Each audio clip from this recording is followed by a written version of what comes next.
أشهد أن لا إله إلا الله وحده لا شريك له وأشهد أن محمدا عبده ورسوله أما بعد فأعوذ بالله من الشيطان الرجيم بسم الله الرحمن الرحيم الحمد لله رب العالمين الرحمن الرحيم مالك يوم الدين إياك نعبد وإياك نستعين اهدنا الصراط المستقيم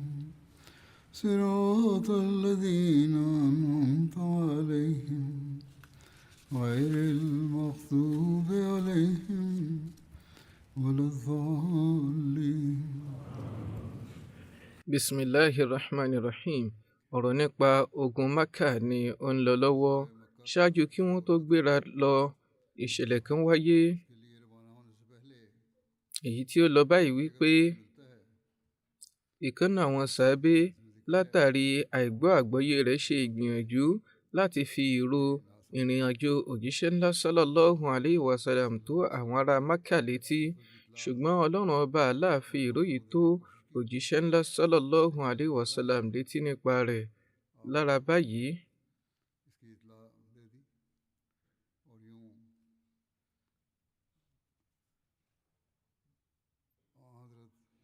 ìró ìgbáradì òjíṣẹ́ ńlá sallallahu alayhi wa sallam yóò láǹfààní àti dọ́dọ̀ àwọn kèfèrí. Ẹ̀la rẹ̀ lọ wípé nígbà tí ìgbáradì tẹ̀síwájú ní Mẹ̀dínà, ìkànnù àwọn sàábé tó kópa nínú Bádírì tí ó wà ní Mẹ̀dínà lọ́jọ́ yìí, Hadrat Hatib bin Abi Balta ní orúkọ wọn. Wọ́n kọ àkọránṣẹ́ kan sí ọ̀dọ̀ àwọn Kùráíṣì, eléyìí tí wọ́n ti sọ nínú rẹ̀ wípé òjíṣẹ́ ńlá sallallahu alayhi wa sallam ń ṣe ìgbáradì láti wá kojú yín. Wọ́n fún obìnrin kan ní àkọránṣẹ́ yìí. Arábìnrin yìí wá láti ìran Mùzáínà, Kunud àbí Sárásì ní orúkọ rẹ̀. Ẹni yìí jẹ́ ìkan nínú àwọn ẹrúbìnrin ìkan nínú àwọn Banu Abdul Muttalib. Ó sì sọ pé òun yóò fún ní ẹ̀bùn lórí pé ó bá jẹ́ àkọránṣẹ́ fún àwọn ará Mákà. Ó ṣe gbogbo ìgbìyànjú láti rí pé ó ṣe àkọránṣẹ́ yìí ní bòńkẹ́lẹ́. Ó tún wá kọ̀ fún pé kó má ṣe gba ojú ọ̀nà tí ó wọ́pọ̀ torí pé àwọn aṣọ́dé wà níbẹ̀. Arábìnrin yìí fi àkọránṣẹ́ yìí sí ibi irun rẹ̀. Ohun tí ó wà nínú àkọránṣẹ́ ọ̀hún náà ni wípé òjíṣẹ́ ńlá sallallahu alayhi wa sallam ń kó àwọn ọmọ ogun kan bọ̀ wá bá yín tí wọ́n dà gẹ́gẹ́ bí òkùnkùn òru. Ìyẹn ni wípé wọ́n pọ̀ jọjọ. Wọn yóò sì kàn yín lára bí àgbàrá, bí ẹ̀kún omi. Torí náà, mo ń fi Ọlọ́run ọba búra fún yín, bí ó bá dá wá bá yín, Ọlọ́run ọba ó tó ṣe àtìlẹ́yìn fún ní àtakò sí yín. Láìní tàbí ṣùgbọ́n, Ọlọ́run ọba yóò ṣe àmúṣẹ májẹ̀mú rẹ̀ èyí tí ó ṣe fún òjíṣẹ́ ńlá sallallahu alayhi wa sallam. Fún ìdí èyí, ẹ yá gbáradì o. Nínú ẹgbàá mìíràn, àkọsílẹ̀ wà báyìí wípé Muhammad sallallahu alayhi wa sallam ti fẹ́ kó àwọn ọmọ ogun kan jáde báyìí. Yálà ọ̀dọ̀ yín náà ń bọ̀ ni àbí ọ̀dọ̀ àwọn ẹlòmíràn ni wọ́n ń lọ, mi ò lè sọ, ṣùgbọ́n ẹ̀yin ẹ gbáradì o. Mo fẹ́ kí ìró yìí dọ́dọ̀ yín gẹ́gẹ́ bí ire kan látọ̀dọ̀ mi. Nínú ẹgbàá kan, wọ́n wí pé wọ́n kọ àkọránṣẹ́ yìí lórúkọ Safwan bin Umayyah, Suhail bin Amr àti Ikrimah bin Abu Jahal. Ní ọ̀nà kejì, òjíṣẹ́ ńlá sallallahu alayhi wa sallam, àdúrà òjíṣẹ́ ńlá sallallahu alayhi wa sallam rí ìtẹ́wọ́gbà. Ọlọ́run ọba Allah sì fún wọn ní ìró àkọránṣẹ́ yìí. Lára báyìí, òjíṣẹ́ ńlá sallallahu alayhi wa sallam ń pe Hazrat Ali. Hazrat Ali fúnra wọn ṣàlàyé ìṣẹ̀lẹ̀ yìí báyìí. Wọ́n wí pé òjíṣẹ́ ńlá sallallahu alayhi wa sallam rán mi àti Abu Marsad Ganawi pẹ̀lú Zubair. Àwa mẹ́tẹ̀ẹ̀ta wà ní orí ẹṣin. Wọ́n sọ wípé ẹ gbéra lọ títí tí ẹ fi dé Lọ́dà Yakhak. eléyìí jẹ́ ààyè kan láàrin ilẹ̀ Madina sí Maka. Ẹ bá obìnrin kan nínú àwọn abọ̀rìṣà níbẹ̀. Àkọ́ránṣẹ́ láti ọ̀dọ̀ Hatib bin Abi Balta ń bẹ ní ọ̀dọ̀ rẹ̀, eléyìí tí wọ́n kọ ránṣẹ́ sí àwọn abọ̀rìṣà ọ̀hún. Lára báyìí, a ká wọn mọ́bi tí òjíṣẹ́ ńlá sallallahu alaihi wasallam ní ìtọ́ka sí. Ó ń ṣe ìrìn àjò lọ pẹ̀lú ràkúnmí rẹ̀. A sọ fún yín pé ó yá mú àkọ́ránṣẹ́ ọ̀hún wá. Ó lóun ò ní àkọ́ránṣẹ́ kankan lọ́dọ̀. A fa ràkúnmí rẹ̀ wálẹ̀, a bẹ̀rẹ̀ sí ní wá, ṣùgbọ́n a ò rí níbì kankan. A sọ wípé òjíṣẹ́ ńlá sallallahu alaihi wasallam ò lè sọ ohun tí ò tọ́. Wà á ní láti mú àkọ́ránṣẹ́ yìí jáde ni. Àfàìjẹ́bẹ̀ á já ọ sí hòhò láti wá a dé kúlẹ̀kúlẹ̀. Nígbà tí ó rí ibi tí ọ̀rọ̀ náà le koko tó, ó rẹ ọrùn rẹ̀ sílẹ̀, ó sì mú aṣọ kan jáde, eléyìí tí ó so mọ́ ìgbànú, ó mú jáde níbẹ̀. Nínú ẹgbàá mìíràn tí ó wà nínú Bukhari, wọ́n sọ wípé ibi irun rẹ̀ ni ó fi sí tí ó ti fàyọ. A mú obìnrin yìí lọ sí ọ̀dọ̀ òjíṣẹ́ ńlá sallallahu alaihi wasallam. Hazrat Umar sọ wípé irú òjíṣẹ́ Ọlọ́run ọba sallallahu alaihi wasallam, arákùnrin yìí, ìyẹn Hatib, sàábé tó kọ àkọ́ránṣẹ́ ọ̀hún, ó ti gbàbọ̀dè fún Ọlọ́run ọba àti òjíṣẹ́ rẹ̀ àti àwọn mùmínì. Ẹ fún mi ní ìyọ̀ǹda kí n gé orí rẹ̀ bọ́. Òjíṣẹ́ ńlá sallallahu alaihi wasallam béèrè lọ́dọ̀ Hatib wípé èmi gan ló tì ọ́ tó ṣe ṣe nǹkan tí ó ṣe yìí? Èyí ṣe tí ó ṣe kọ àkọ́ránṣẹ́ yìí? Hatib dáhùn wípé mo fi Ọlọ́run ọba búra, èmi ló fẹ́ jẹ́ tèmi tí mi ò ṣe ní nígbàgbọ́ nú Ọlọ́run ọba Allah àti òjíṣẹ́ rẹ̀. Èyí ni wípé onígbàgbọ́ òdodo ni mo jẹ́, eléyìí kì í sì ṣe sùnmọ̀ mí. Nǹkan tí ó fà á náà ni wípé mo fẹ́ kó jẹ́ wípé látàrí èyí màá ṣe oore kan fún àwọn Kùrẹ́ṣì, eléyìí tí Ọlọ́run bó tàtàrí ibẹ̀ dáàbò bo tẹbí ti ohun ìní mi. Torí pé kò sí ẹnikẹ́ni nínú yín tí kò ní ẹnìkan nínú àwọn ará abẹ̀ tí ó ń dáàbò bo, tí Ọlọ́run bá fi ń dáàbò bo àwọn tẹbí tará ti ohun ìní rẹ̀ níbẹ̀. Òjíṣẹ́ ńlá sallallahu alaihi wasallam sọ wípé òdodo ni ó sọ yìí, ilé sì ni kí ẹ sọ, ẹ ò gbọdọ̀ sọ ohun tí ò tọ́ nípa rẹ̀. Ohun tí ó tọ́ ìní ó sọ, òdodo ni ó ṣe eléyìí látàrí àìmọ̀kan, òdodo ló sọ. Òjíṣẹ́ ńlá sallallahu alaihi wasallam wọ́n sọ fún Hazrat Umar wípé ǹjẹ́ arákùnrin yìí ò kópa ní ogun Badr níbí?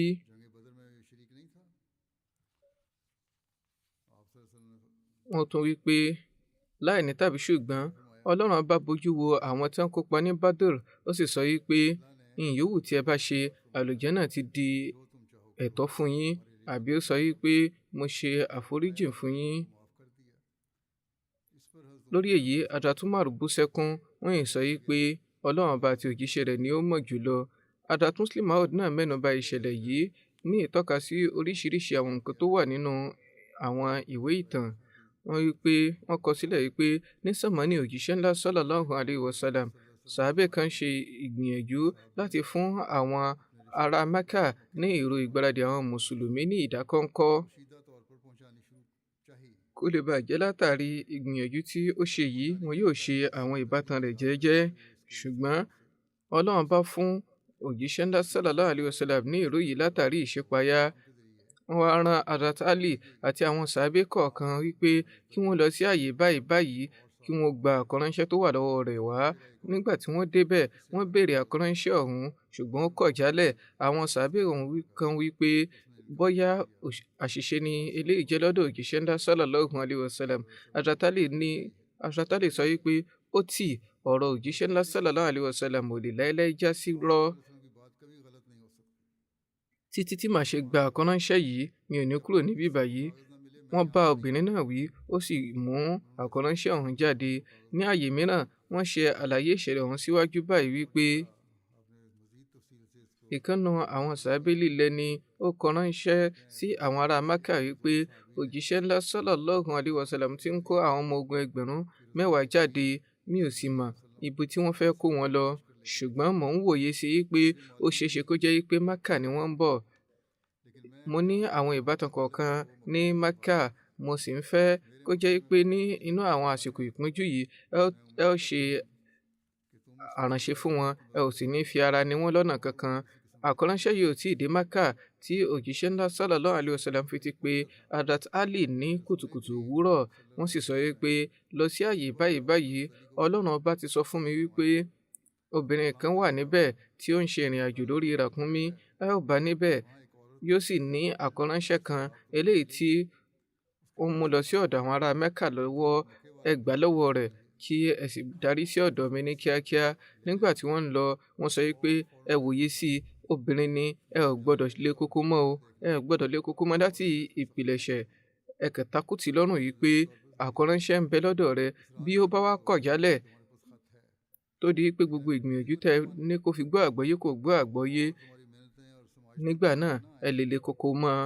Bí ó bá sì gba kí ẹ ṣe ikú pa á, ẹ lè ṣe ikú pa á, ṣùgbọ́n ẹ ò gbọdọ̀ jẹ́ kí àkọ́ránṣẹ́ ọ̀hún ó lọ, nítorí pé àkọ́ránṣẹ́ ọ̀hún ṣe kókó, ẹ gbọdọ̀ dè lọ́nà.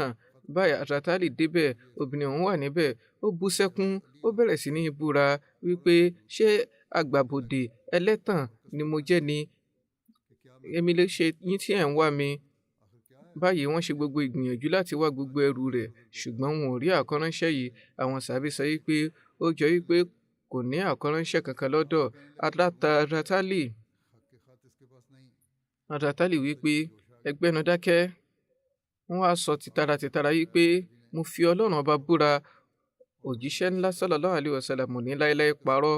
Báyìí wọ́n sọ fún obìnrin náà yìí pé Muhammad sallallahu alayhi wa sallam ti sọ wípé àkọ́ránṣẹ́ ń bẹ ní ọ̀dọ̀ rẹ, mo sì fi Ọlọ́run ọba búra, mi ò pa irọ́. Yálà, báyìí wọ́n fa ẹ̀dọ̀ àwọn yọ wípé yálà wàá mú àkọ́ránṣẹ́ yìí jáde ni, tó bá sì gbà kí n já ọ sí hòhò, màá ṣe bẹ́ẹ̀ torí pé òdodo ni òjíṣẹ́ ńlá sallallahu alayhi wa sallam sọ, ìwọ ló ń parọ́. Báyìí ni ẹ̀rù bá jìnnìjìnnì bò nígbà tí wọ́n díkòkò mọ́ wípé wọn yóò já sí hòhò, ó tú irun rẹ̀, ibẹ̀ ni àkọ́ránṣẹ́ ọ̀hún wà tí ó dè mọ́, ó sì fún wọn, ibi irun ni ó dè mọ́, ibẹ̀ ló fi pamọ́ sí. Ní ṣókí, òjíṣẹ́ ńlá sallallahu alayhi wa sallam bẹ̀rẹ̀ ìrìn àjò wọn. Nípa ìkórajáde òjíṣẹ́ ńlá sallallahu alayhi wa sallam, àkọsílẹ̀ wà wípé òjíṣẹ́ ńlá sallallahu alayhi wa sallam yan Hazrat Abu Ruhum Kulthum bin Hussein Ghifari láti jẹ́ adelé ní Medina. Lọ́dọ̀ tí Ibn Ishaq kan wípé wọ́n jáde pẹ̀lú àwọn Muhajirin, Ansar àti àwọn ìran Lárúbáwá ní ìgbà tí ọjọ́ mẹ́wàá ti kọjá nínú oṣù Ramadan, ṣùgbọ́n nínú ẹgbàá kan tó wà nínú Musnad Ahmad, ọjọ́ kejì Ramadan ni wọ́n jáde ní Medina. Ẹlẹ́là Bukhari, Alama Ibn Hajar ní wọ́n náà ní ẹgbàá tó sọ wípé ọjọ́ kejì Ramadan ni. Ní ṣókí, àwọn ènìyàn kan wà ní orí ẹṣin, àwọn mìíràn wà ní orí ràkúnmí lórí ìrìn àjò yìí. Nígbà tí òjíṣẹ́ ńlá sallallahu alayhi wa sallam tí wọ́n jáde pẹ̀lú àwọn ọmọ ogun ní Medina, wọ́n jẹ́ bí 7,740. Eléyìí sì ní òǹkà àwọn ìran Banu Asad, Banu Sulaim tí wọ́n ń pàdé wọn lọ́nà, títí tó fi jẹ́ wípé ìgbà tí wọn yóò fi dé Mákà, òǹkà wọn ti lọ 10,000. Nígbà tí wọ́n dé Sulsul, eléyìí tí ó jẹ́ ibi ọwọ́ òkè kan lẹ́bàá Zul Hulaifa níbi òkè Baida, wọ́n rán Hazrat Zubair bin al-Awwam ránṣẹ́ síwájú pẹ̀lú àwọn ènìyàn 200 lórí ẹṣin.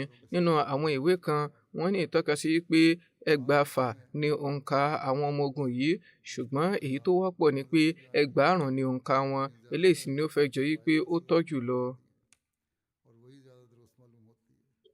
Hazrat Muslim Maud náà ṣàlàyé ìṣẹ̀lẹ̀ ọ̀hún báyìí wípé nígbà yìí òjíṣẹ́ ńlá sallallahu alayhi wa sallam jáde, wọ́n fi ìró ránṣẹ́ sí àwọn ìletò mùsùlùmí káàkiri. Ìgbà tí ìró sì dọ́dọ̀ wọn wípé àwọn ìletò mùsùlùmí wọn ti gbáradì tán, wọn yóò sì máa darapọ̀ mọ́ wọn ní ojú ọ̀nà Mẹ́kà. Wọ́n sọ fún àwọn ará Medina yìí pé kí wọ́n dira ogun. Ní ìgbà tí ó di oṣù kínní ọdún 630, eléyìí tí í ṣe ọjọ́ kẹwàá oṣù Ramadan ọdún kẹjọ Hijra, ni wọ́n jáde ní Medina. Àwọn ìran mùsùlùmí káàkiri sì bẹ̀rẹ̀ sí ní darapọ̀ mọ́ wọn ní ojú ọ̀nà. Hazrat Muslim Maud kọ ọjọ́ kẹwàá Ramadan yìí lẹ́yìn ìgbà tí wọ́n ṣe ìrìn àjò ibùsọ̀ díẹ̀. Ìgbà tí wọ́n wọ inú ijù Faran, òǹkà wọn ti lọ 6,000 ní ìbámu pẹ̀lú àsọtẹ́lẹ̀ òjíṣẹ́ Ọlọ́run ọba Sulaiman. Ní orí ìrìn àjò yìí, àwọn aya Hazrat Salama ni ló wà pẹ̀lú wọn nínú àwọn aya mímọ́. Nínú ẹgbàá mìíràn wọ́n ní Mu'minin Hazrat Maimuna náà wà pẹ̀lú wọn. Nínú ẹgbàá Bukhari ọmọ wọn Hazrat Fatima náà wà pẹ̀lú wọn nínú ìrìn àjò yìí. Inú Ramadan ni ìrìn àjò yìí wáyé. Nínú àwọn ẹgbàá wa ó fi hàn wípé ní àwọn ìpìlẹ̀ iṣẹ́ ọjọ́ ìrìn àjò yìí òjíṣẹ́ lásán ṣọlá ń gbààwẹ̀, lẹ́yìn náà wọ́n dẹ́kun rẹ̀, wọn ò gbààwẹ̀ mọ́. Wọ́n sì tún fún àwọn sàbí yòókù náà ní àṣẹ láti má gbààwẹ̀, wọ́n kọ̀ fún wọn láti gbààwẹ̀. Nínú Bukhari ó wà yìí pé Hazrat Ibn Abbas ní ẹ̀láyé pé òjíṣẹ́ ńlá sallallahu alayhi wa sallam jáde nínú oṣù Ramadan láti lọ fún ogun ìborí. Nígbà tí òjíṣẹ́ ńlá sallallahu alayhi wa sallam jáde, wọ́n wà nínú ààwẹ̀. Ìgbà tí wọ́n sì dé ibi ìṣẹ̀lẹ̀rú Qadid, eléyìí tó wà láàrin Qudayt àti Usfan, tí ó sì jẹ́ ibùsọ̀ 42 sí Maka, ibẹ̀ ni wọ́n ti ṣínu. Wọn ò sì gbààwẹ̀ mọ́ títí tí gbogbo oṣù ṣeré kọjá lọ. Eléyìí ni ẹgbàá tí ó wà nínú Bukhari. Ẹgbàá mìíràn nínú Bukhari láti ọ̀dọ̀ Hazrat Ibn Abbas lọ wípé òjíṣẹ́ ńlá sallallahu alayhi wa sallam jáde ní Medina ní oṣù Ramadan. Àwọn ọmọ ogun 1000 ni wọ́n wà pẹ̀lú wọn. Eléyìí sì jẹ́ ọdún 8 àbọ̀ lẹ́yìn ìgbà tí wọ́n ti ṣe hijira dé Medina. Wọ́n tẹ̀síwájú lọ sí ilẹ̀ Maka. Àwọn àti àwọn sàbí tí ń bẹ pẹ̀lú wọn, wọ́n ń gbààwẹ̀. Àwọn ń gbààwẹ̀, àwọn yìí náà ń gbààwẹ̀ tí wọ́n fi dé ilẹ̀ Qadid, eléyìí tí ṣe ìṣẹ̀lẹ̀ ìrú kan láàrin Usfan àti Qudayt. Ibẹ̀ ni wọ́n ti ṣínu. Àwọn ènìyàn yòókù náà sì ṣínu báyìí. Eléla Bukhari Alama Ibn Hajar ní ẹ̀là nípa eléyìí pé ìwòye pé ọjọ́ tí òjíṣẹ́ náà sallallahu alaihi wasallam jáde ní Medina náà ni wọ́n ṣínu òótọ́, nítorí pé ìrìn àjò ọlọ́jọ́ gbọrọ ló ń bẹ láàrin Medina àti Qadid. Ibo ni òjíṣẹ́ ńlá sallallahu alaihi wasallam ti wá ṣínu? Oríṣiríṣi ẹgbàá ni ó wà nípa eléyìí.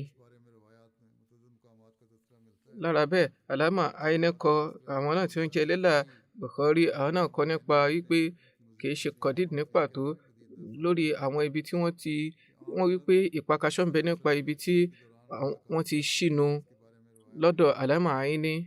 Àwọn kan sọ wípé Usfan ni, àwọn kan kọ Qur'al-Ghamim, àwọn kan kọ Qudayt.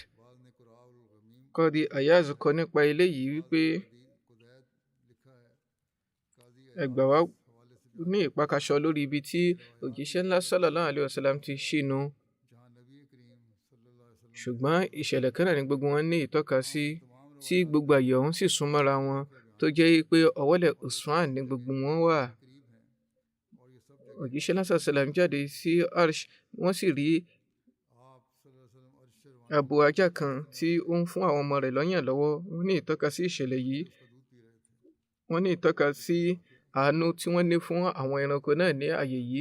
Òjíṣẹ́ náà sallallahu alaihi wasallam fún Hazrat Juhail bin Suraka ní àṣẹ láti dúró síwájú rẹ̀ ní ipò ẹ̀ṣọ́, kí kankan náà àwọn ọmọ ogun má ṣe dà á láàmú, kó má ṣe dà àtòun àti ọmọ rẹ̀ láàmú.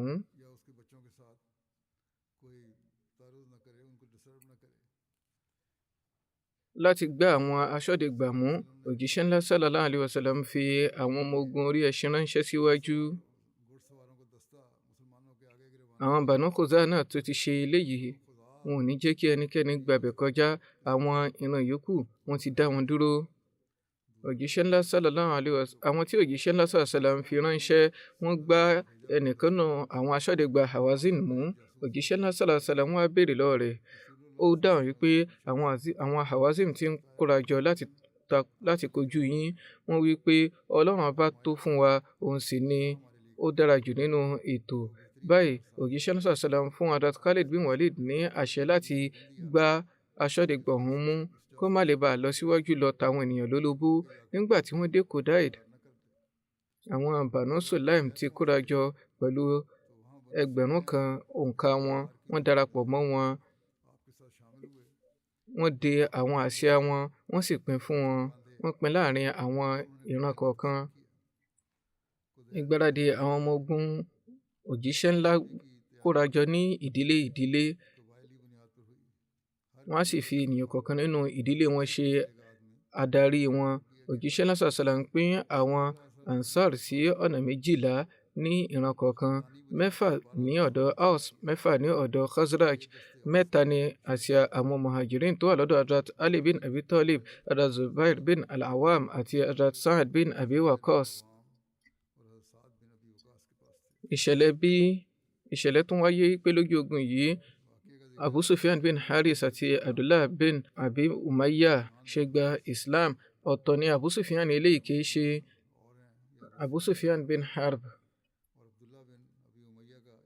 Ìbátan òjíṣẹ́ ńlá sallallahu alayhi wa sallam tí wọ́n tó jọ ọmọ èèyàn kan náà, Abu Sufyan bin Haris ni eléyìí tí à ń sọ. Ìbátan wọn ni wọ́n sì tó jọ ọmọ èèyàn kan náà ni ọmọ wọn Jafar àti Abdullah bin Abi Umayya bin Mughira. Wọ́n jọ jáde ní Mẹ́kà papọ̀ ni. Wọ́n pàdé òjíṣẹ́ ńlá sallallahu alayhi wa sallam ní Saniyatul Aqab láàrin Mẹ́kà sí Medina. Àwọn méjèèjì yìí ti jẹ́ ọ̀tá ẹ̀gbẹ̀bí fún òjíṣẹ́ ńlá sallallahu alayhi wa sallam. Lára báyìí wọn ò ní ìgboyà láti dojúkọ òjíṣẹ́ ńlá sallallahu alayhi wa sallam tààràtà. Ummul Mu'minin Hazrat Ummu Salama tí í ṣe ọbàkan Abdullah bin Abi Umayya ló lọ tọrọ níwájú òjíṣẹ́ ńlá sallallahu alayhi wa sallam wípé ìbátan yín Abu Sufyan bin Harith àti ìbátan yín Abdullah wọ́n tọrọ láti pàdé yín. Òjíṣẹ́ ńlá sallallahu alayhi wa sallam wípé mi ò ní nǹkan tí mo fẹ́ fi wọ́n ṣe, mi ò ní pàdé wọn. Bẹ́ẹ̀ ni ìbátan mi ni wọ́n jẹ́, ṣùgbọ́n wọ́n tàbùkù mi. Eléwì ni ẹni yìí jẹ́, ó sì máa ń sọ̀rọ̀ kò bá kùngbé sí wọn. Kí sì ni Abdullah ò fojú mi rí ní Mákà? Ìdòdí rẹ̀ dé ògóńgó. Ìgbà tí ọ̀rọ̀ òjíṣẹ́ ńlá sallallahu alayhi wa sallam yìí dé ọ̀dọ̀ Abu Sufyan bin Harith, pẹ̀lú ìbànújẹ́ ọkàn ni ó ṣe sọ wípé bí Muhammad sallallahu alayhi wa sallam ò bá yọ́nú sí mi tí kò sì fún mi ní ìyọ̀ǹda àti pàdé rẹ̀, màá kú lọ pẹ̀lú ọmọ mi yìí, ọ̀yàn ọmọ tó mú dání lọ́jọ́ náà. Á gbanú ijù lọ, á gbanú aṣálẹ̀ lọ títí tí tẹ̀bi àtòǹgbẹ yóò fi pa wá dànù. Ìgbà tí ìró yìí dọ́dọ̀ òjíṣẹ́ ńlá sallallahu alayhi wa sallam, wọ́n pe àwọn méjèèjì, wọ́n sì ta wọ́n lọ́rẹ àti pàdé wọn. Lára báyìí lẹ́sẹ̀kẹsẹ̀ ni ọkàn wọn yọ.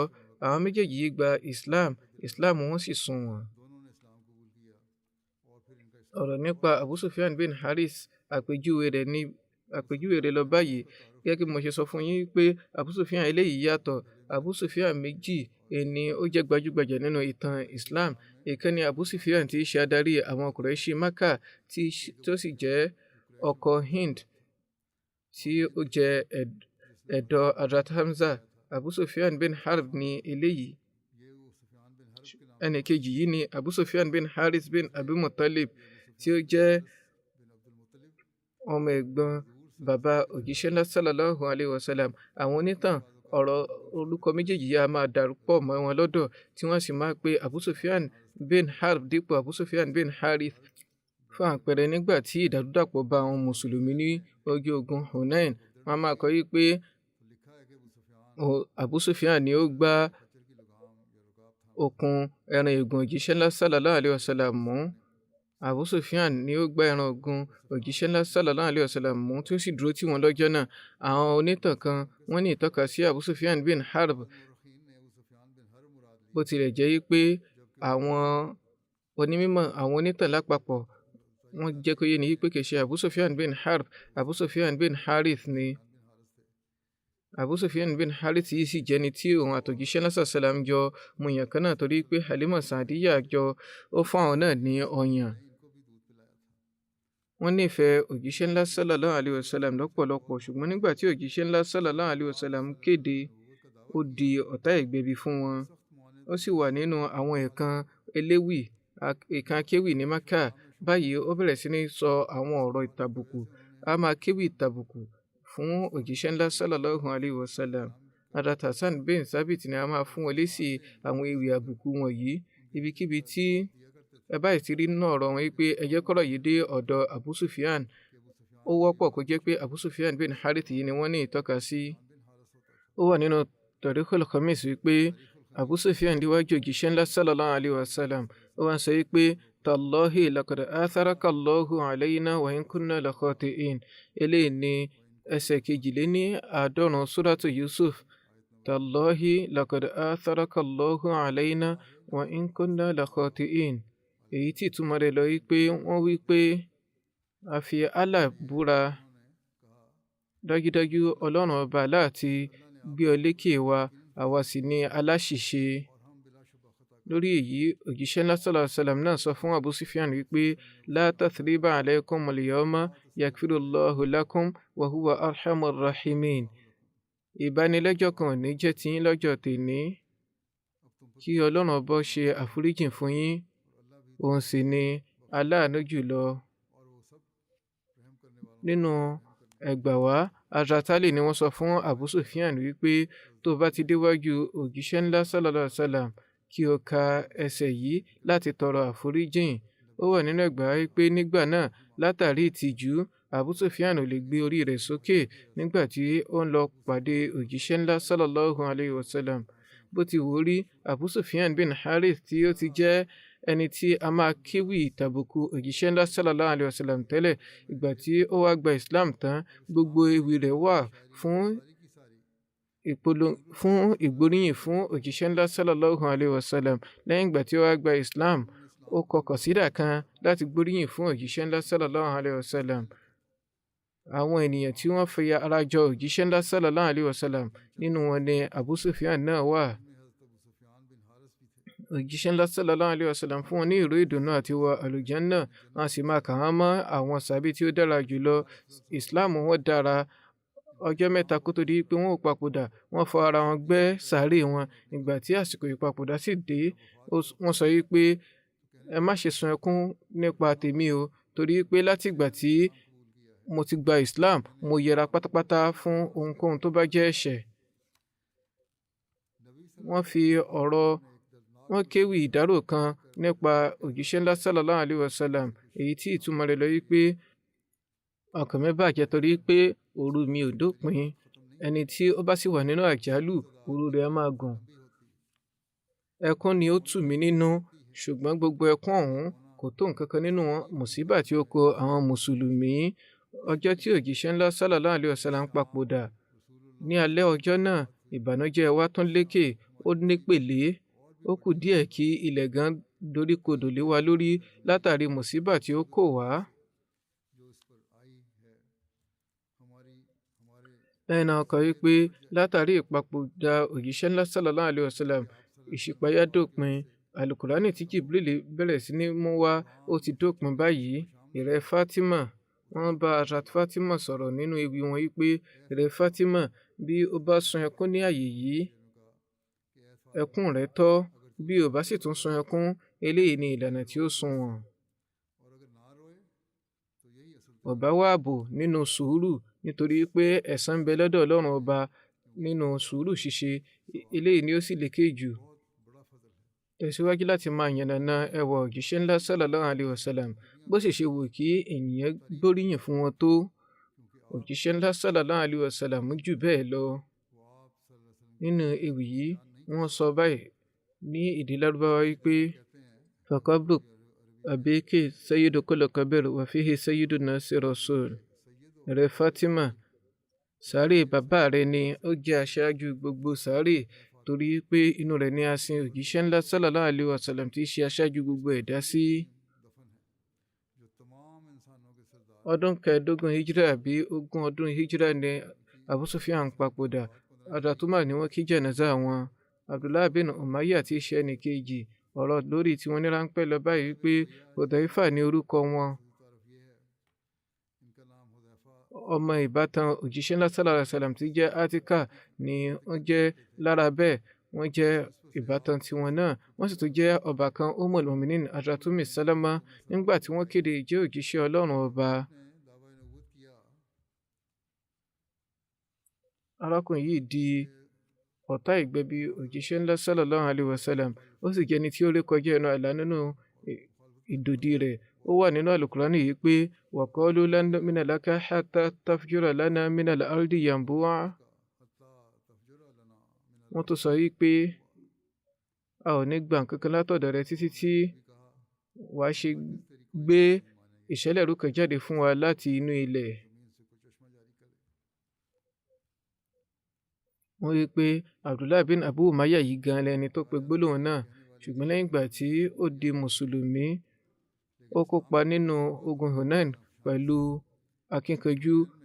Ọfà kan ni ó sì bá lójú ogun Taif tí ó fi kú ṣẹ̀rí.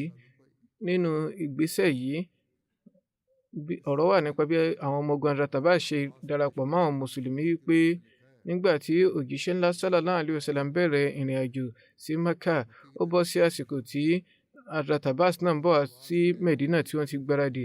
Hazrat Abbas lọ pàdé wọn ní Jufa. Jufa yìí jẹ́ ibùsọ̀ 16 sí ilẹ̀ Mecca. Hazrat Abbas àti àwọn gbogbo tí wọ́n ní wọ́n ti fi ránṣẹ́ sí Medina. Àwọn fúnra wọn wá darí sí Mecca. Wọ́n bẹ̀rẹ̀ ìrìn àjò láti lọ pàdé wọn. Ọ̀rọ̀ ráńpẹ́ nípa Hazrat Abbas bin Abdul Muttalib lọ báyìí pé Hazrat Abbas bin Abdul Muttalib jẹ́ àbúrò bàbá òjíṣẹ́ ńlá sallallahu alaihi wasallam. Ọdún 2 sí 3 ni wọ́n fi ju òjíṣẹ́ ńlá sallallahu alaihi wasallam lọ. Látàrí ọmọ wọn Fadl bin Abbas ni aráyé ṣe mọ̀ ní Abul Fadl. Àwọn ni wọ́n gba ojúṣe sìkáyà, ìyẹn kí á fún àwọn tí wọ́n ṣe hajj lómi lẹ́yìn Hazrat Abu Talib. Nígbà tí àwọn Ansari lọ ṣe báyà ní Akaba, Hazrat Abbas wà pẹ̀lú òjíṣẹ́ ńlá sallallahu alaihi wasallam. Wọ́n sì dúró ṣinṣin pẹ̀lú wọn ní ojú ogun Hunain. Wọ́n papòdà ní ọdún 22 sí ọdún 23 hijira. Nípa bí Hazrat Abbas ṣe gba Islam, oríṣiríṣi ẹgbàá ni ó wà. Nínú ìwòye àwọn kan, wọ́n sọ wípé ṣáájú hijira ni wọ́n gba Islam. Àwọn kan sọ wípé ṣáájú kí wọ́n tó jagun Badr ni wọ́n gba Islam. Àwọn kan sọ wípé nígbà tí ogun Khaybar dé tán, òun ni wọ́n gba Islam. Àwọn kan sọ wípé ṣáájú kí wọ́n tó borí Mecca ni wọ́n gba Islam. Nínú ìwádìí Hazrat Mirza Bashir Ahmad Sahib, wọn ò tí ì gba Islam títí di àsìkò Bay'at Aqaba ẹlẹ́ẹ̀kejì. Báyìí wọ́n kọ nípa Bay'at Aqaba ẹlẹ́ẹ̀kejì báyìí wípé òjíṣẹ́ ńlá sallallahu alaihi wasallam mú àbúrò bàbá wọn Abbas dání, tí ó sì jẹ́ abọ̀rìṣà nígbà náà, ṣùgbọ́n òun nífẹ̀ẹ́ wọn lọ́pọ̀lọpọ̀. Nǹkan tí ó fẹ́ jọ jù ní wípé ṣáájú ogun Badr Hazrat Abbas wọn ti gba Islam, ṣùgbọ́n àwọn onítàn lápapọ̀ panupọ̀ wípé wọ́n ti gba Islam nígbà tí wọ́n wà ní Mecca, ṣùgbọ́n wọn ò fi eléyìí hàn kí wọ́n lè bá rí bí máa jẹ́ ìró ohun tó bá ń lọ ní Mecca fún òjíṣẹ́ ńlá sallallahu alaihi wasallam. Ó sì tún wà nínú ẹgbàá náà yìí pé òjíṣẹ́ ńlá sallallahu alaihi wasallam ni ó sọ fún Hazrat Abbas wípé kí wọ́n máa wà ní Mecca yóò ṣàǹfààní. Nípa ìborí Mecca, Hazrat Abubakar rí àlá kan eléyìí tí ọ̀rọ̀ nípa rẹ̀ lọ báyìí wípé Hazrat Abubakar rọ́ àlá wọn kan níwájú òjíṣẹ́ ńlá sallallahu alaihi wasallam. Wọ́n sọ wípé èrè òjíṣẹ́ Ọlọ́run ọba, mo rí ní ojú àlá, mo rí àlá ní ojú àlá mi, mo rí wípé a wà nítòsí Mecca. Ajá kan gbó tẹ̀lé wa. Ìgbà tí a sì dé tòsí rẹ̀, ó fẹ̀yìn lélẹ̀, ó sì bẹ̀rẹ̀ sí ní tú wàrà lára. Báyìí òjíṣẹ́ ńlá sallallahu alaihi wasallam sọ wípé ibi àwọn ará Mecca ti dé òpin, àǹfààní wọn ti dé tòsí báyìí. Eléyìí ni ọ̀nà tí wọ́n gbà fi tú. Nígbà tí wọ́n bá rí yín tẹ́ súnmọ́ wọn, wọn yóò bọ́ sí abẹ́ ààbò wọn. Wọn yóò bọ́ sí abẹ́ ààbò yín, ẹ ó sì pàdé wọn. Lẹ́yìn náà wọ́n sọ fún Hazrat Abubakar wípé bí ẹ bá pàdé Abu Sufyan, ẹ má ṣe ikú pa á.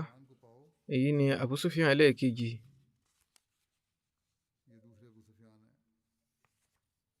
Ní ṣókí, wọ́n tẹ̀síwájú ìrìn àjò wọn. Nígbà tí wọ́n dé Maru Zahran, ibẹ̀ ni wọ́n pàgọ́ sí. Àkọsílẹ̀ wà wípé òye tí ó dáńtọ́ lójú ogun òjíṣẹ́ ńlá sallallahu alaihi wasallam àti àdúrà wọn rí ipa débi wípé 1000 ọmọ ogun ṣe ìrìn àjò 400 ibùsọ̀. Wọ́n dé tòsí Mecca níbi ibùsọ̀ 5. Wọ́n pàgọ́ síbẹ̀.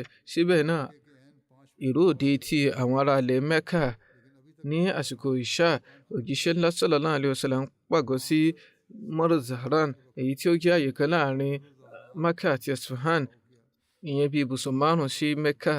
Wọ́n sọ fún àwọn sàábé pé kí wọ́n dáná. Wọ́n dáná 1000. Wọ́n sì fi òjíṣẹ́ ńlá sallallahu alaihi wasallam ṣe adarí àwọn tí yóò ṣe ojúṣe yìí. Hazrat Muslim Maud kọ nípa àwọn ọmọ ogun mùsùlùmí pé ìyẹn nípa bí àwọn ọmọ ogun yẹn ṣe ìrìn àjò tí àwọn ará Mecca ò sì fura sí wọn. wọ́n wí pé yàtọ̀ sí ogun Ahzab, a ò rí ogun ilẹ̀ Lárúbáwá tí àwọn èèyàn pọ̀ tó báyìí. Àwọn ẹgbàáfà ni wọ́n kópa nínú ogun Ahzab. Eléyìí dà gẹ́gẹ́ bíi pé ti àwọn mùsùlùmí ni ó pọ̀ jù sí kejì, ṣùgbọ́n tí òǹkà ńlá yìí ṣe jáde láti Mẹ̀dínà tí ẹnikẹ́ni ò sì mọ̀ nípa rẹ̀, àti pé Ọlọ́run ọba náà tó fi iṣẹ́ ìyanu hàn lọ́nà pé èmi ni màá lu ìlù tí yóò dún láti ọ̀dọ̀ mi, ìlù tí wọ́n sì nìyí, màá parun ìyẹn ti àwọn ọ̀tá. Báyìí nígbà tí òjíṣẹ́ ńlá sallallahu alaihi wasallam jáde, wọ́n sọ wípé èrè olúwa mi, mò ń ṣe ní ìjírẹ̀bẹ̀ níwájú rẹ̀ yìí pé kó bá mi dí etí àwọn ará Mákà, kó sì bá mi dí ojú àwọn aṣọ́dẹgbà wọn, kí wọ́n má ṣe rí wa, kí ìró kankan ń pa wa, kó sì má ṣe kàn wọ́n létí.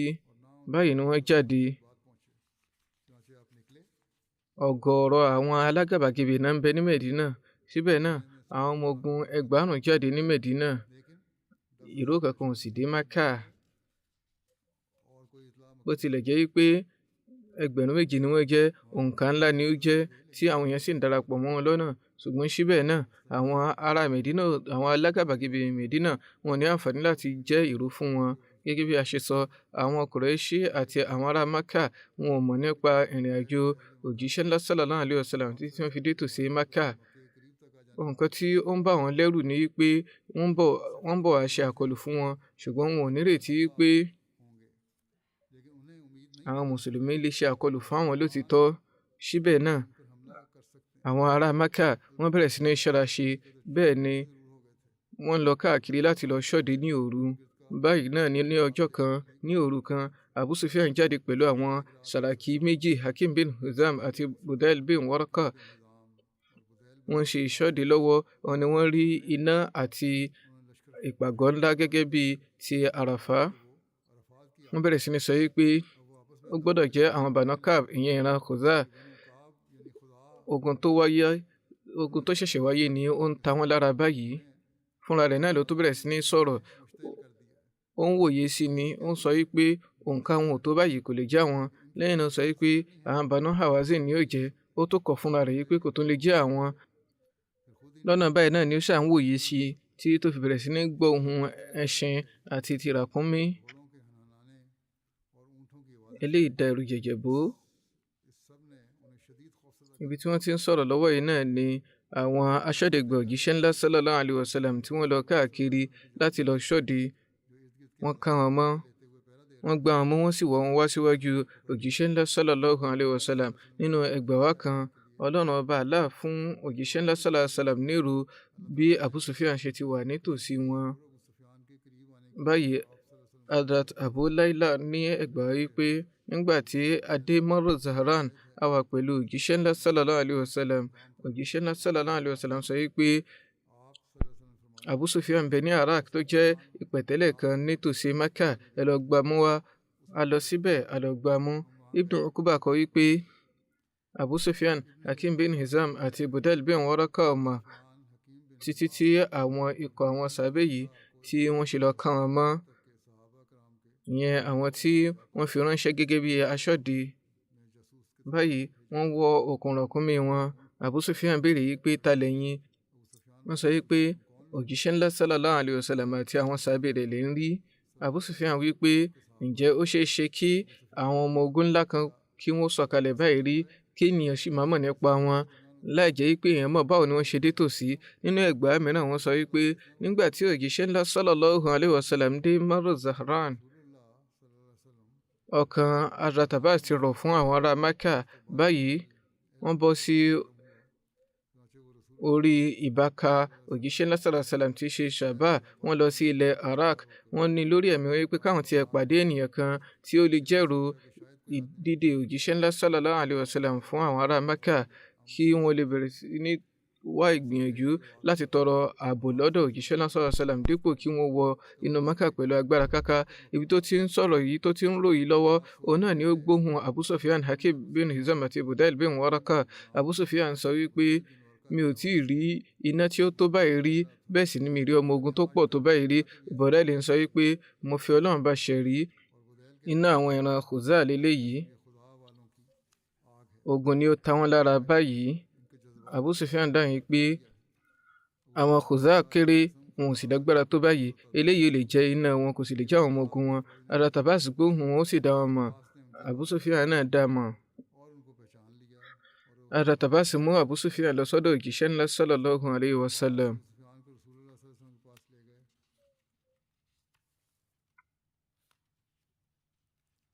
Nígbà tí àwọn ẹmẹ̀wà rẹ̀ méjèèjì darí, Abu Sufyan nìkan ni ó mú lọ, tí ó sì fi àwọn yòókù sílẹ̀.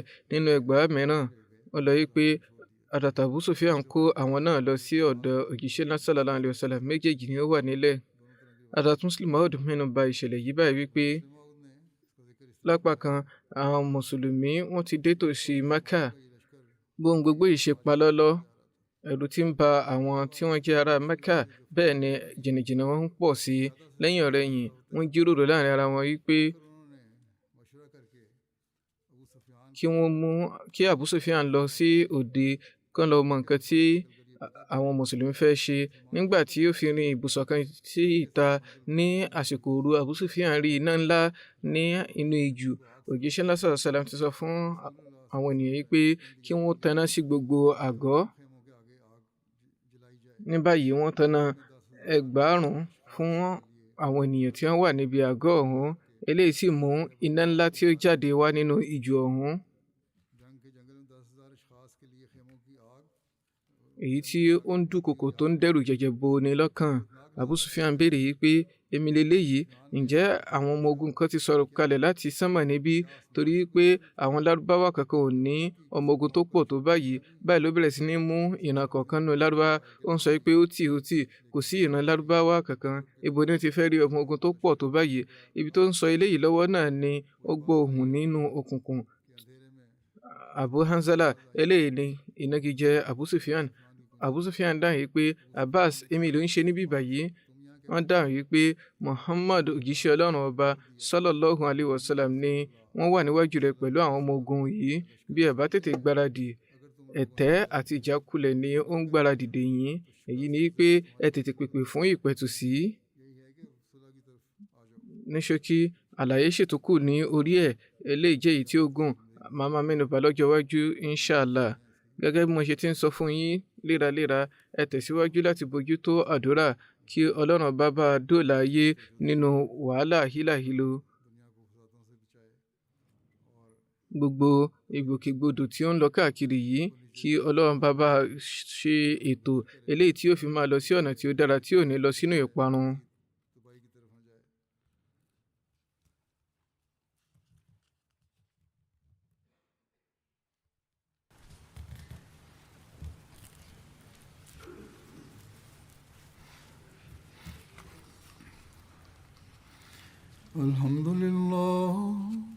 الحمد لله نحمده ونستعينه ونستغفره ونؤمن به ونتوكل عليه ونعوذ بالله من شرور أنفسنا ومن سيئات أعمالنا. من يهده الله فلا مضل له ومن يضلل فلا هادي له. ونشهد أن لا إله إلا الله ونشهد أن محمدا عبده ورسوله. عباد الله رحمكم الله، إن الله يأمر بالعدل والإحسان وإيتاء ذي القربى وينهى عن الفحشاء والمنكر والبغي يعظكم لعلكم تذكرون. اذكروا الله يذكركم وادعوه يستجب لكم ولذكر الله أكبر.